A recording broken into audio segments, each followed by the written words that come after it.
Magsaysay Park! Tara't samahan niyo kaming tuklasin ang kagandahan at ang kultura dito. Bagobo Klata.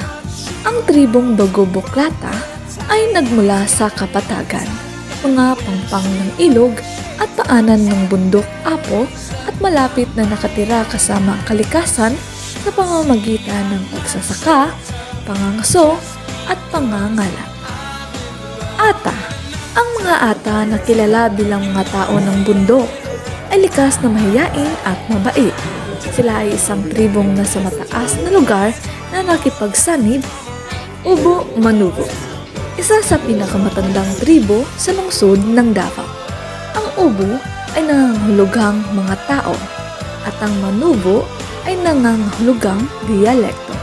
Kilala sila sa kanilang magagandang armas at alahas, Matigsalog. Ang pangalang Matigsalog ay nangangahulugang mula sa salog o ilog na tumutukoy sa kanilang pinagmulan. Ang kanilang tradisyon na bahay na tinatawag na balay ay may bubong na binanoa style na kurbado at gawa sa kahoy, kawayan at kugon grass. Ang mga Matigsalog na kilala sa kanilang anim na kulay na kasuotan na pinangungunahan ng pula na sumisimbolo sa kapayapaan at katatagan, tausog. Ang tausog ay kombinasyon ng tao at suog o ang lumang pangalan ng isla ng Hulo. Ang kasulukuyang henerasyon ng mga tausog ay paniniwalaang nagmula sa iba't ibang grupong etniko na lumipat sa kapuluan ng Sulu. Maguindanao. Ang mga Maguindanao ay isa sa mga pinakaunang malalaking grupong Muslim sa Mindanao.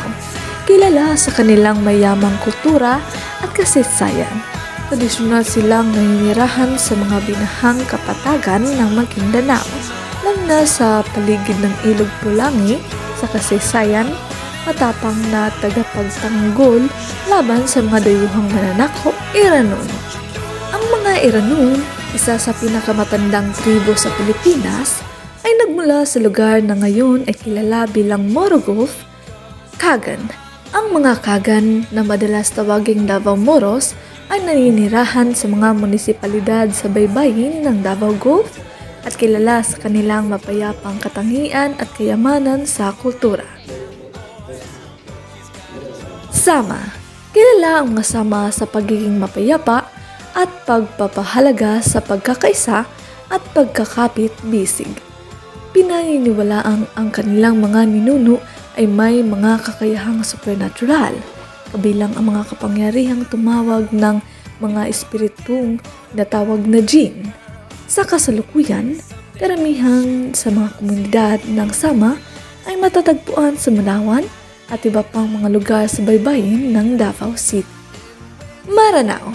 Kilala bilang mga tao ng lawa mula sa Lanao do Sur, pinagdiriwang sila dahil sa kanilang mayamang pamana sa kultura at mga tradisyong pansining tulad ng mga ukit na okir, paghabi ng landap, at ang maringal na bahay na torogan.